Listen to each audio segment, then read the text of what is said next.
ನಿಮ್ಗೆಲ್ಲರಿಗೂ ಬೆಂಬಲವನ್ನ ನೀಡಲಿಕ್ಕೆ, ನಿಮ್ಮ ಸಮಸ್ಯೆಯನ್ನ ಈಡೇರಿಸಲಿಕ್ಕೆ ಬಂದಂತ ನಮ್ಮವರೇ ಆದ ವಿಧಾನ ಪರಿಷತ್ನಲ್ಲಿ ವಿರೋಧ ಪಕ್ಷದ ನಾಯಕರಾದಂಥ ಸನ್ಮಾನ್ಯ ಚಲವಾದಿ ನಾರಾಯಣಸ್ವಾಮಿ ಅವರೇ, ನಿನ್ನೆ ತಾನೇ ನನಗೆ ಫೋನ್ ಮಾಡಿ ಹೇಳ್ತಾರೆ, ಯಾರು ನಮ್ಮ ಹಿಂದಿನ MLCಗಳು ಅರುಣ್ ಶಾಪುರ್ ಅವರು, ನಮೋಶಿವರೇ ಬರ್ತಾ ಇದ್ದೀರಿ ಇಲ್ಲ ಅಂತ. ನಾನು ಇವತ್ತೇ ಬಂದ್ಬಿಟ್ಟಿದ್ದೀನಿ ನೋಡ್ರಿ ಅಂತ. ಅಂದರೆ ಅವರಲ್ಲಿ ನಿಮ್ಮ ಪರವಾಗಿದ್ದಂಥ ಕಳಕಳಿ ಎಷ್ಟಿದೆ ಅಂತ ತೋರಿಸ್ಕೊಡ್ತಾ ಇದ್ದೀನಿ. ಈ ಸಭೆಯಲ್ಲಿ ಪಾಲ್ಗೊಂಡಂಥ ನಮ್ಮವರೇ ಆದ ಹಿಂದಿನ ವಿಧಾನ ಪರಿಷತ್ತಿನ ಸದಸ್ಯರಾದಂಥ ಅರುಣ್ ಶಾಪುರ್ ಅವರೇ, ಅಧ್ಯಕ್ಷ ಆದಂಥ ರವಿಚಂದ್ರ ಅವರೇ, ಗೌರವ ಅಧ್ಯಕ್ಷ ಆದಂಥ ಮಹೇಶ್ ಚಂದ್ರ ಅವರೇ, ಉಪಾಧ್ಯಕ್ಷರಾದಂಥ ಶ್ರೀಮತಿ ಲಕ್ಷ್ಮೀ ಶೆಟ್ಟಿ ಅವರೇ, ನಮ್ಮವರೇ ಆದಂಥ ಇದೀಗ ಪ್ರಾಸ್ತಾವಿಕ ಮಾತನ್ನು ಆಡಿದಂಥ ಅಣ್ವೀರ್ ಅವರೇ, ಮಾನ್ಯ ಗಿರೀಶ್ ಅವರೇ, ನಟರಾಜ್ ಅವರೇ, ವೇದಿಕೆ ಮೇಲೆ ಆಸೀನರಾದ ಸಂಘಟನೆಯ ಎಲ್ಲ ಪದಾಧಿಕಾರಿಗಳೇ, ಈ ಸಭೆಯಲ್ಲಿ ಪಾಲ್ಗೊಂಡಂಥ ಈ ಹೋರಾಟದಲ್ಲಿ ಬಹಳ ಆಸಕ್ತಿಯಿಂದ ಬಂದಂಥ ಎಲ್ಲೆಲ್ಲಿಂದ ಬಂದಿರಿ, ಬಹುಶಃ ಬೀದರ್ದಿಂದ ಬಂದಿದ್ದೀರಿ ಬಹಳ ಜನ, ರಾಜ್ಯದ ಎಲ್ಲ ಭಾಗದಿಂದ ಬಂದಂಥ ಎಲ್ಲ ನನ್ನ ಆತ್ಮೀಯ ಗುರುಗಳೇ, ತಾಯಂದಿರೇ, ಮಾಧ್ಯಮದ ಮಿತ್ರರೇ ಮತ್ತು ಬಂಧುಗಳೇ, ಎಲ್ಲೋ ಒಂದು ಕಡೆ ಒಂದು ಮಾತು ಹೇಳಬೇಕಾಗುತ್ತೆ. ಸರ್ಕಾರ ಉದ್ದೇಶ ಒಳ್ಳೇದಿತ್ತು, ಅದರೊಳಗೇನು ಎರಡು ಮಾತಿಲ್ಲ. ವಸತಿ ಶಾಲೆಗಳನ್ನು ಮಾಡಿ ಬಡ ವಿದ್ಯಾರ್ಥಿಗಳಿಗೆ, ವಿಶೇಷವಾಗಿ ದಲಿತ ವಿದ್ಯಾರ್ಥಿಗಳಿಗೆ, ಹಿಂದುಳಿದ ಭಾಗದಿಂದ ಬಂದಂಥ ಜನತೆಗೆ ಎಲ್ಲ ರೀತಿಯ ವಸತಿ ಸೌಲಭ್ಯವನ್ನು ಕೊಟ್ಟು ಒಳ್ಳೆ ಶಿಕ್ಷಣವನ್ನು ಕೊಡುವಂಥ ಉದ್ದೇಶ ಇಟ್ಕೊಂಡು ಇವು ಪ್ರಾರಂಭ ಮಾಡಿದ್ದಾರೆ. ಪ್ರಾರಂಭದಲ್ಲಿ ಶಿಕ್ಷಣ ಇಲಾಖೆಯಿಂದನೇ ಡೆಪ್ಯುಟೇಷನ್ ಮೇಲೆ ಈ ಶಾಲೆಗಳಿಗೆ ಕಲಿಸ್ಲಿಕ್ಕೆ ಶಿಕ್ಷಕರು ಬರ್ತಾ ಇದ್ರು. ಮುಂದುವರೆದು ಶಿಕ್ಷಣ ಇಲಾಖೆಯಿಂದ ಬೇರ್ಪಡಿಸಬಾರ್ದಾಗಿತ್ತು ಅನ್ನೋಂಥ ನನ್ನ ಅಭಿಪ್ರಾಯ. ನೀವು ಕೂಡ ಸರ್ಕಾರಿ ನೌಕರದಾರರೇ, ಅಂದರೆ ಶಿಕ್ಷಕರ ಅಲ್ಲೇ ಅಪಾಯಿಂಟ್ ಆಗಿ ಆ ಹಾಸ್ಟೆಲ್ಗೋಸ್ಕರ ಇಲಾಖೆಯನ್ನು ಬೇರೆ ಮಾಡಿ ಈ ಥರದ್ದೇನು ವ್ಯವಸ್ಥೆಯನ್ನು ಮಾಡಿ ಅಲ್ಲಿ ಏನು ಹಾಸ್ಟೆಲ್ದಲ್ಲಿ ಏನು ಸಿಗ್ತದೋ ಏನೋ ಇಲ್ಲೋ ನೀವೇ ಹೇಳಬೇಕು, ನಾನೇನು ಅದ್ರ ಬಗ್ಗೆ ಹೆಚ್ಚಿಗೆ ಹೇಳೋದಿಲ್ಲ. ಆದರೆ ಆ ಕಾರಣಕ್ಕಾಗಿ ಶಿಕ್ಷಣದಲ್ಲಿ ಗೊಂದಲ ಉಂಟು ಮಾಡುವಂಥ ಒಂದು ಪದ್ಧತಿಯನ್ನು ಇವತ್ತು ಸರ್ಕಾರ ಇವತ್ತು ಅನುಸರಿಸ್ತಾ ಇದೆಯಲ್ಲ, ಇದೆಲ್ಲಿ ಒಂದು ಕಡೆ ಸರಿಯಿಲ್ಲ. ಅದರಲ್ಲಿ ಮೈನಾರಿಟಿ ವಸತಿ ಶಾಲೆಯಲ್ಲಿ, ನಾನು ಮೈನಾರಿಟಿ ವಸತಿ ಶಾಲೆ ಅಂತಂದರೆ ಅಲ್ಲಿ ಎಲ್ಲ ಶಿಕ್ಷಕರಿದ್ದಾರೆ, ಎಲ್ಲ ಮಕ್ಕಳಿದ್ದಾರೆ, ಅದ್ರ ಬಗ್ಗೆ ನಾನು ಟೀಕೆಯನ್ನು ಮಾಡಲಿಕ್ಕೆ ಹೋಗೋದಿಲ್ಲ. ಆದರೆ ಅದನ್ನು ಬೇರ್ಪಡಿಸಿ ಅಲ್ಲಿ ಡೈರೆಕ್ಟರೇಟ್ ಮಾಡ್ತೀರಿ, KGID ವ್ಯವಸ್ಥೆಯನ್ನು ಅವ್ರಿಗೆ ಸ್ವಲ್ಪ ಸೌಲಭ್ಯವನ್ನು ಕೊಡಿಸ್ತೀರಿ. ಬೇರೆ ಶಿಕ್ಷಕರು ಏನು ಪಾಪ ಮಾಡಿದ್ದಾರೆ? ನಿಜವಾಗಿ ಹೇಳ್ಬೇಕಂದ್ರೆ ಇದು ನಮ್ಮ ಹೋರಾಟ ಮುಂದುವರ್ಸೋಣ. ಇದೇ ಅಣ್ವೀರ್ ಅವ್ರು ಹೇಳಿದಂತೆ ಏನು ಬೇಕಾದ್ ಬರಲಿ, 29ಕ್ಕೆ ನಾವು ಶಾಲೆಗೆ ಯಾರು ಹೋಗೋದು ಬೇಡ, ಅವ್ರು ಏನಾರೇ ಮಾಡ್ಕೊಳ್ಳಿ. ಇವತ್ತು ಕೋರ್ಟಿಗೆ ಹೋಗಿದ್ರೆ ಮಾನ್ಯ ಅರುಣ್ ಅವರೇ ಮತ್ತು ನಮ್ಮ ವಿರೋಧ ಪಕ್ಷದ ನಾಯಕರಲ್ಲಿ ನಾನು ವಿನಂತಿ ಮಾಡಿ ನಾನು ಒಂದು ಮಾತನ್ನು ಹೇಳಿಕ್ಕೆ ಇಚ್ಛಪಡ್ತೇನೆ. ನೀವು ಅದನ್ನು ಬೇರೆ ಪಡಿಸಿ ಅದನ್ನು ಅಲ್ಲಿ ಡೈರೆಕ್ಟರೇಟ್ ಮಾಡ್ತೀರಿ. ಈ ಉಳಿದವ್ರಿಗೆ ಏನಾಗಿದೆ, ಇವ್ರಿಗೆ ಯಾಕೆ ಬಿಟ್ರಿ?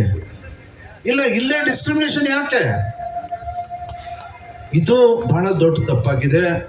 ಬಹುಶಃ ಕೋರ್ಟಿಗೆ ಹೋದ್ರು ಕೋರ್ಟು ಹೇಳುತ್ತೆ, ಒಂದೇ ಛತ್ರ ಛಾಯೆ ಅಡಿಯಲ್ಲಿ ಒಂದೇ ಅಮರದಲ್ಲ ಇಲ್ಲಿ ಮೊದಲು ಇದ್ದು, ಆಮೇಲೆ ಬೇರೆ ಬೇರೆ ನೀವು ಕಾನೂನು ಮಾಡೋದು ತಪ್ಪು ಅಂತಂದು ಕೋರ್ಟ್ ಕೂಡ ಹೇಳುತ್ತೆ.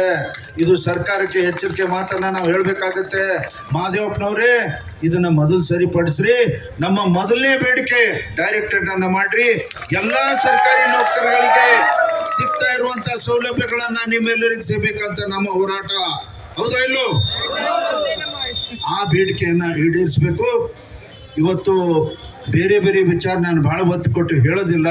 ಇವತ್ತು ಚಲವಾದಿ ನಾರಾಯಣಸ್ವಾಮಿ ಅವರು ಬಂದ್ದಾರೆ, ಆದರೆ HRA ಕೊಡ್ತಾರೆ, ಹಿಂದಿನ ಭಾಗದಿಂದ ಕಸ್ಕೊಳ್ತಾರೆ. ಇದು ಯಾರು ಹೇಳಿದ್ದಾರೆ? ಇದು HRA ಕೊಟ್ಟು ನೀವು ಕ್ವಾರ್ಟರ್ಸ್ ಕೊಟ್ಟಿದ್ದಾರೆ ಅಂತ ಅದನ್ನು ಅಲ್ಲೇ ಕಟ್ ಮಾಡ್ತಾರೆ. ಇದನ್ನ ಯಾರ್ದೋ ಸರಿಯಾದಂಥ ಪದ್ಧತಿ ಅಲ್ಲ. ಇದೇ ರೀತಿಯಾಗಿ ಇವತ್ತು ಜ್ಯೋತಿ ಸಂಜೀವನಿ ಆಗಲಿ ಅಥವಾ ಆರೋಗ್ಯ ಸಂಜೀವನಿ ಆಗಲಿ ನಾವೇನು ಪಾಪ ಮಾಡಿದ್ದೀವ್ರಿ? ಬಹುಶಃ ಇಲ್ಲಿ ಅಪಾಯಿಂಟ್ ಆದವ್ರು ನೀವೆಲ್ಲರೂ ಸ್ವಲ್ಪ ಅಣಿವೀರ್ ಅವ್ರು ಸೀನಿಯರ್ ಇದ್ದಾರೆ, ನನ್ಗೆ ಗೊತ್ತಿರ್ತಿದ್ದ ಭಾಳ ಜನ ಇದ್ದೀರಿ. ಅವರು ರೆಗ್ಯುಲರೈಸ್ ಆದರು. ಅವ್ರ ಸೇವೆ ಸಲ್ಲಿಸುವಾಗ ಅವರು ಕಾಂಟ್ರಾಕ್ಟ್ ಬೇಸಿಸ್ ಮೇಲೆ ತೆಗೆದುಕೊಂಡು ರೆಗ್ಯುಲರೈಸ್ ಆಗ್ಲಿಕ್ಕಿಲ್ಲ ಅಂತಂದು ನಾವು ಭಾಳ ಸಹಾಯ ಮಾಡಿದ್ವಿ. 550 ಜನ, ಹೌದು, ಇನ್ನೊಂದು 500 ಉಳಿದಾರೆ. ಕೋರ್ಟಿನ ಪಾಪ ಕೋರ್ಟಿನ ಒಂದು ಆದೇಶದ ಮೇರೆಗೆ ಅವ್ರು ಉಳಿದಾರ, ಅವ್ರಿಗೂ ಕೂಡ ರೆಗ್ಯುಲರೈಸ್ ಮಾಡಬೇಕು. ನೇರವಾಗಿ ಇವ್ರಿಗೆ ಕೊಡ್ಲಿಕ್ಕೆ ಏನಾಗಿದೆ ನಿಮಗೆ ಬಹಳ ಮುಖ್ಯವಾಗಿ, ಯಾಕಂದ್ರೆ ನೀವು ನಮ್ಮ ಮತ ಕೊಟ್ರಿ, ಎಲ್ಲ ಶಿಕ್ಷಕರು ನಮ್ಮ ಮತ ಕೊಟ್ಟರು. ಆದ್ರೆ ಅಲ್ಲೇ ವ್ಯತ್ಯಾಸ ಹೆಂಗಿದೆ, ಸರ್ಕಾರಿ ನೌಕರದಾರಿಗೆ 7 ಗಂಟೆ 8 ಗಂಟೆ ಕೆಲಸ, ನಿಮ್ಗೆ 24 ಗಂಟೆ ಕೆಲಸ. ರಾತ್ರಿ 3 ಗಂಟೆಗೂ ವಿದ್ಯಾರ್ಥಿಗೆ ಏನೋ ಹಿಂಗಾಯ್ತು ಅಂತಂದ್ರೆ ಅವನಿಗೆ ಆಸ್ಪತ್ರೆಗೆ ಕರ್ಕೊಂಡು ಹೋಗೋದು ನಿಮ್ಮೆಲ್ಲರ ಜವಾಬ್ದಾರಿ. ಸರ್, ನಾನು ಮೊದಲನೇದಾಗಿ ಇವ್ರಿಗೆ ನಾನು ಅಭಿನಂದನೆಗಳನ್ನು ಹೇಳಬೇಕು. ಯಾಕೆ ಹೇಳ್ಬೇಕಂತಂದ್ರೆ ಬಹಳ ಒಳ್ಳೆ ರಿಸಲ್ಟ್ ಅನ್ನ ತಂದು ಕೊಟ್ಟಿದ್ದಾರೆ ಇವರು. ಇವತ್ತು ಆ ಮೆರಿಟ್ ಅಲ್ಲಿ ನಮ್ಮ ರಿಸಲ್ಟ್ ಸರಿಗೆ ಬರ್ಬೇಕಂತ ನಿಮ್ದು ಎಲ್ಲರ ಪಟ್ಟಿ ತೆಗೆದುಕೊಳ್ತಾರೆ. ಸವಲತ್ತು ಕೊಡ್ಬೇಕಂದ್ರೆ ಅವ್ರು ಬೇರೆ ನೀವು ಬೇರೆ ಅಂತ ಹೇಳಿದ್ವಿ. ಎಲ್ಲಿದೆ ರೀ ಸವಲತ್ತು ಕೊಡುವಾಗ? ಇಲ್ಲ ಬೇಡ, ರಿಸಲ್ಟ್ಗೋಸ್ಕರ ಹೌದು ವಸತಿ ಶಾಲೆ, ಯಾಕಂದ್ರೆ ಅವ್ರ ಪರ್ಸೆಂಟೇಜ್ ರಿಸಲ್ಟ್ ಜಾಸ್ತಿ ಆಗುತ್ತಲ್ಲ, ಆ ಬೆನಿಫಿಟ್ ಅನ್ನ ತೆಗೆದುಕೊಳ್ತಾರೆ. ಇದು ಆಗಬಾರ್ದು.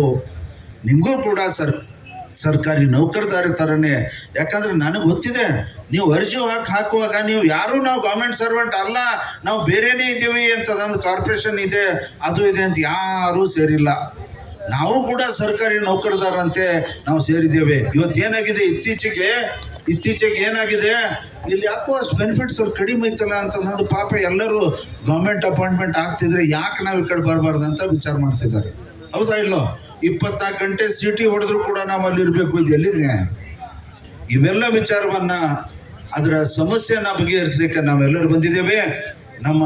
ನಮ್ಮ ಹನುಮಂತ ನಿರಾಣಿ ಅವರು ಕೂಡ ಬರೋರಿದ್ದಾರೆ. ಇವತ್ತು ಚಲುವಾದಿ ನಾರಾಯಣ ಸ್ವಾಮಿ ಅವರಿಗೆ ಈ ವಿಚಾರವನ್ನ ಎಲ್ಲ ಗೊತ್ತು. ಯಾಕಂದ್ರೆ ಅವರು ಹಿಂದುಳಿದ ವರ್ಗವನ್ನ ಪ್ರತಿನಿಧಿಸ ಅಷ್ಟೇ ಅಲ್ಲ, ನಮ್ಮ ವಿಧಾನ ಪರಿಷತ್ತಿನ ಸದಸ್ಯರಂತೆ ವಿಧಾನ ಪರಿಷತ್ನಲ್ಲಿ ನಮ್ಮ ನಾಯಕರಾಗಿ ಇವತ್ತು ಆ ಜನಾಂಗಕ್ಕೆ ಒಂದು ಒಳ್ಳೆ ಮೆಸೇಜ್ ಅನ್ನ ಕೊಡುವಂತ ಅಷ್ಟೇ ಅಲ್ಲ, ಅವರಿಗಾಗಿ ಎಲ್ಲ ತರದ ಹೋರಾಟವನ್ನ ಮಾಡಲಿಕ್ಕೆ ಮುಂದೆ ಬಂದಿದ್ದಾರೆ. ಈ ಒಂದು ಹೋರಾಟ ಕೂಡ ನಾವು ತೆಗೆದುಕೊಳ್ತೀವಿ. ನಾವು ಸಕ್ಸಸ್ ಮಾಡುವುದರಲ್ಲಿ ಎಲ್ಲ ರೀತಿಯ ಶ್ರಮ ನಾವು ಹಾಕ್ತೀವಿ ಅಂತ ಈ ಸಂದರ್ಭದಲ್ಲಿ ಹೇಳಿ, ಇವತ್ತು ಚಲುವಾದಿ ನಾರಾಯಣ ಸ್ವಾಮಿ ಅವರು ನಮ್ಮನ್ನ ಉದ್ದೇಶಿಸಿ ಮಾತನಾಡಬೇಕಂತ ತಮ್ಮೆಲ್ಲರ ಪರವಾಗಿ ನಾನು ಅವರಿಗೆ ವಿನಂತಿ ಮಾಡ್ತೀನಿ. ವಸತಿ ಶಾಲೆಯ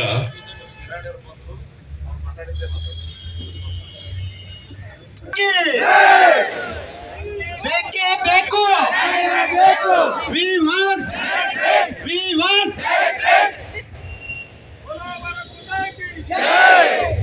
बोलो भारत माता की, बोलो भारत माता की. ಬೇಕೇ ಬೇಕು. We want. ಹನುಮಂತಣ್ಣರ್, ನೀವು ಬಂದಿದ್ದ ಸಲುವಾಗಿ ನಮ್ಮ ನಾಯಕರು ಎದ್ದು ನಿಂತು ಮಾತಾಡ್ಬೇಕು ಅನ್ನೋದನ್ನ ಮೊಟಕುಗೊಳಿಸಿದ್ವಿ. ದಯವಿಟ್ಟು ನೀವು ಮಾತಾಡ್ಬೇಕು, ಎಲ್ಲರನ್ನು ಉದ್ದೇಶಿಸಿ ಮಾತಾಡ್ಬೇಕಂತ ಹೇಳಿ.